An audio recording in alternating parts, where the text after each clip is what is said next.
है लोगों, एक कहावत है बहुत पुराना कि मक्खी बैठी मठ पर, मक्खी बैठी मठ पर कि पंख गए लपटाए, सर धुने और हाथ मले, हाथ मले और सर धुने कि लालच बुरी बुरी बला। वैसे ही स्थिति आज संसार पृथ्वी पर के शासक पद और अधिकारियों का और नागरिकों का हो रहा है। जिसको देखो भ्रष्टाचार के मिलावटी मद में फंसता जा रहा है लालच की वजह से, और उसके कारण फंसने का मतलब भ्रष्टाचार में फंसेगा तो उसका दुनिया दोनों तरफ से जा रहा है। तो ऐसा ही वातावरण बन गया संसार में, हर क्षेत्र में, चाहे सरकारी पद हो या अधिकारी का हो या बिजनेस में हो, हर तरह से लोग भ्रष्टाचार में फंसते जा रहे हैं और प्रवाहीन बनते जा रहे हैं। तो लालच एक ऐसा बला है, जो व्यक्ति लालच में फंसा उसको उसका कठिनाई में पड़ना ही है। इसीलिए लोगों को समझना चाहिए कि लालच बुरी बला है, इसमें फंसना खुद को परेशान करना। तो इस तरह से भ्रष्टाचार इतना अधिक बढ़ गया। पवित्र ईसा मसीह कि जैसा व्यक्ति हमको नहीं लगता संसार में कोई शायद ही कोई, बहुत कम ऐसा होंगे जिनमें कोई भी दोष नहीं था, लेकिन उन पर कितना अत्याचार किया गया है ये ग्रंथों में लिखा हुआ है। इतिहास में ऐसा है कि एक भले आदमी को जिसने कोई अपराध नहीं किया और उसको ऐसा अत्याचार किया उनके ऊपर कि उनका जीना दुश्वार कर दिया, यहाँ तक कि उनको क्रूस पर लटका दिया गया। और उसके बाद जो हुआ सब इतिहास में लिखा हुआ है। तो आज इस युग में मनुष्य जाति इतना भ्रष्टाचार के इसमें भटक गया है कि उसके लिए विशेषकर धर्म संस्थान के लोग, जितना भी धर्म संस्थान स्थापित होता है सब मानवता के हित के लिए। जितना भी धर्म है, चाहे संसार भर का कोई भी धर्म, सभी धर्मों ने मनुष्य जाति को कुछ न कुछ दिया है जिससे मानव समाज का कल्याण हो। लेकिन आज के युग में धार्मिक इतना नफरत बढ़ गया है कि धर्म के आधार पर लोग एक दूसरे को तबाह बर्बाद करने पर तुले हुए, चाहे कुछ। तो इस तरह से लोग चल रहा है। इसीलिए ईसा मसीह ने एक शब्द कहा है कि उनसे मत डरो जो शरीर को तो मार डालते हैं लेकिन फिर आत्मा का कुछ नहीं कर सकते। हाँ, मैं तुमसे यही कहता हूँ कि उस परमात्मा से डरो जिसको आत्मा को भी नरक में डालने का अधिकार है।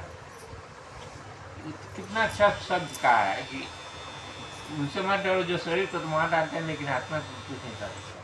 तो उनसे डरो जिसको आत्मा को भी नरक में डालने का अधिकार है, परमात्मा। लेकिन आज के दौर में मानवता के दुश्मन इस तरह से हावी हो गए हैं कि दूसरों का हत्या करना, दूसरों की नस्ल को मिटा देना ही भाग्य बन चुका है।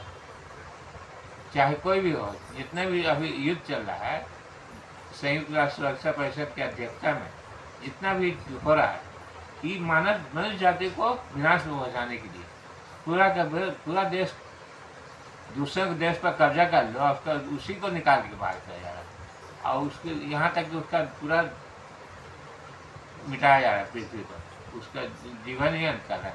तो जीवन अंत करने से क्या होगा? अरे मनुष्य जो जन्म लिया उसको तो मरना ही है। आज मरे, चाहे बचपन में मरे, चाहे जवानी में मरना ही है। और जब भी मरा तो दुख तकलीफ से मरेगा। उससे अच्छा कि एक बार सर्वबम से मर जाएगा। तो मार करके कल्याण नहीं, जो मारने वाला फंस रहा है, मारने वाला तो उसका तो कल्याण हो गया। जो मार रहा है उसका समझा कि दुख क्या होता है। परमात्मा जब दंड देगा उसको तब समझ में आएगा कि निर्दोष मानवता का हत्या करने का क्या कितना कठिन उसको बदला मिलता है। इसका जो भी हत्यारे हैं उनको पता चल जाएगा मरने के बाद परमात्मा क्या चीज़ है। पर संसार में ऐसा कुछ भी नहीं होता जो ईश्वर की इच्छा के विरुद्ध होता, वही जो ईश्वर चाहता है। लेकिन दुष्ट लोग समझ रहे कि हम बहुत बलवान बन गए, तो बनो, समझोगे वहाँ युद्ध, आज के युद्ध जो है कोई भी लड़ाई होता है बराबरी का। अगर हम और दूसरा आदमी कोई हाथ से मारता है, कोई लाठी से डंडे से मारता है, दोनों बराबरी का अधिकार है, बराबरी के हथियार से लड़ाई होता है। कि नहीं कि कोई आदमी के पास एटम बम है, किसी भी नेता पर एटम बम गिरा दी, तो गिरा दो तो क्या हुआ? अरे उसका बदला तो परमात्मा लेगा, गिरा दो क्या है? इसीलिए ईसा मसीह की शिक्षा पर पालन करना चाहिए हर एक व्यक्ति को, कि उनसे मत डरो जो शरीर को तो मार डालते हैं लेकिन आत्मा को कुछ नहीं करते हैं। सच है। हाँ, मैं तुमसे यही कहता हूँ कि उस परमात्मा से डरो जिसको नरक में, आत्मा को भी नरक में डालने का अधिकार प्राप्त है।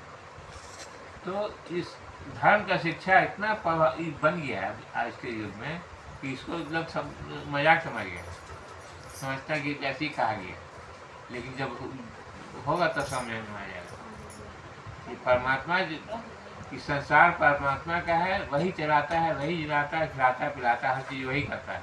लेकिन दुष्ट का भटकाता भी है और धार्मिकों को दिशा निर्देश भी वही करता है। इसलिए जो हो रहा है अच्छा ही हो रहा है, कुछ हम उसको बुरा नहीं कहेंगे, इसलिए कि परमात्मा की इच्छा से हो रहा है। चाहे वो पूरा तबाही बर्बादी जो लोग कर रहे हैं वही उसकी इच्छा से हो रहा है, जो मारे जा रहे हैं वही उस परमात्मा की इच्छा से हो रहा है।